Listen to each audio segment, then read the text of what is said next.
first, obviously Giannis goes for 47, and we were talking earlier about, just him in the paint. But when he starts hitting shots the way he was hitting them today, just does that change the way that you have to game plan for him in the future, or are you just assuming that today was kind of an outlier of sorts and that he won't have another 4-3 type of game?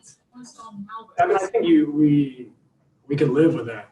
What we can't live with is all the dunks, offensive rebounds, transition buckets. You live with the shooting. Here we are. He had 50 and we have a shot to tie and we didn't play well. So, although he was sensational tonight, I think the game plan was fine, and it's about all the other things that we can clean up in order to give ourselves a better chance. And then second, when you look at how tight this game was, and then you consider that you don't have James Harden, who was obviously a big part of what you guys can do offensively, does that give you any confidence going forward that, hey, we stuck in there without a guy like Harden, and now in the playoffs, if we meet these guys, they haven't seen you play with him, so maybe they don't know what you're capable of fully versus what they can do? Yeah, I'm not so much worried about what they know. For us, obviously, we have the luxury of talent. We have great players. We don't have the luxury of time.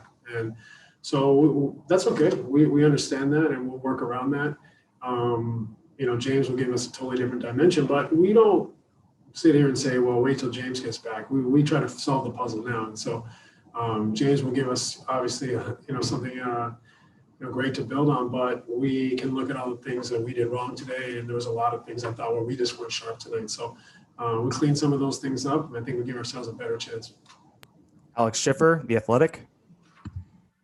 Hey, Steve, I have two as well. Obviously, Milwaukee's a great defensive team. Just where do you think they gave you guys the most issues offensively? I mean,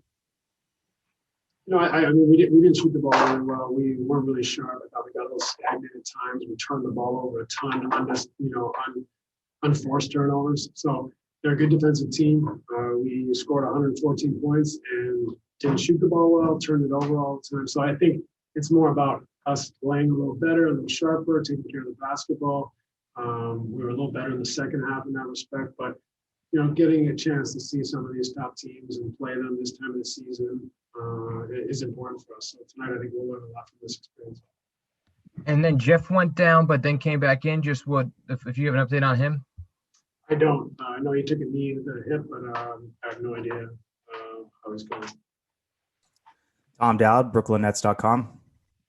Hey, Steve, back-to-back 40-point games for KD, and his shooting numbers are just outrageous since he got back from the hamstring. What did you see from him today? Yeah, I mean, he carried us for long stretches. I think we struggled offensively a little bit just with our rhythm, our timing, our connectivity. We got a little, like I said, stagnant. We probably tried to go one-on-one too often, but he kept us in the game offensively at different times. So Kevin's Kevin. He's one of the best to ever do it. Brian Lewis, New York Post. Hey, Steve. This is a twofold. One with KD and Kyrie. There are 9 turnovers between them. Are you assessing that more to their defense or more you guys? And secondly, you largely left DJ alone with Giannis. Does today change your opinion on, giving him a little bit more help, digs, and so forth? No, I think it's more the cleaning up the times that we weren't in our schemes. I think he's going to make shots like that. You tip your hat to him. DJ did a good job. I think when he was on him, keeping him away from the basket, making him score over top of him, and that's fine. We can live with that. I think when we clean some of those things up around our performance, it's not so difficult to take that 49 points. So I don't react too much to his hot shooting. That's going to happen. I think there was all the other things that we could have done better that shifted the balance of the game. Bruce Beck, NBC New York. Steve, what's the importance of Tuesday's game in your mind, the rematch against the Bucks? Just another opportunity to get better, to play against a high-quality team and try to improve upon today's performance. What can we take from it? What can we learn from it? What can we try to execute better in the next matchup?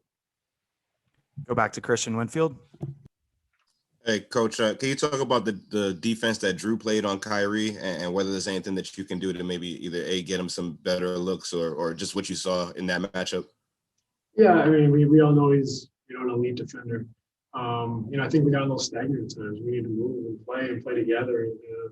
At times maybe we were too stagnant. We didn't make them make enough decisions or make them guard in space, and they were able to put us in positions where they could use their length, strength, and defensive schemes to make it difficult on us. We can play better than that. We can move the ball better. We can make them make good decisions and make different judgments along the way that stack the deck in our favor. So I just think we weren't really sharp at that. Alex Schiffer. Steve, one more for you. I take it you didn't, outside of it not going in, you got the look you want on that last possession with that Kevin 3? Yeah, they had an opportunity to foul, so we couldn't be too cute with the play. So we just tried to get him a catch and let him get a shot off. We got a shot off. It looked like he stumbled a little bit and didn't quite have his footing, but Kevin with the ball in his hand at the top of the keys, that looks good to me anytime. Last question, Chris Malone, Nets Daily. Hey, Steve, Landry Shaman gave you guys a good boost off the bench, especially when you guys were a little stagnant. What did you like from his play tonight? Pace, he plays with pace, movement. He handles the ball, he shoots the ball. He's able to, draw and kick. So just that ability to knock down a domino or to knock down a second domino where they're chasing their rotations, to be a shooter and create and make the first pass or the second pass. So, I love that kind of relentless pace and energy he plays with.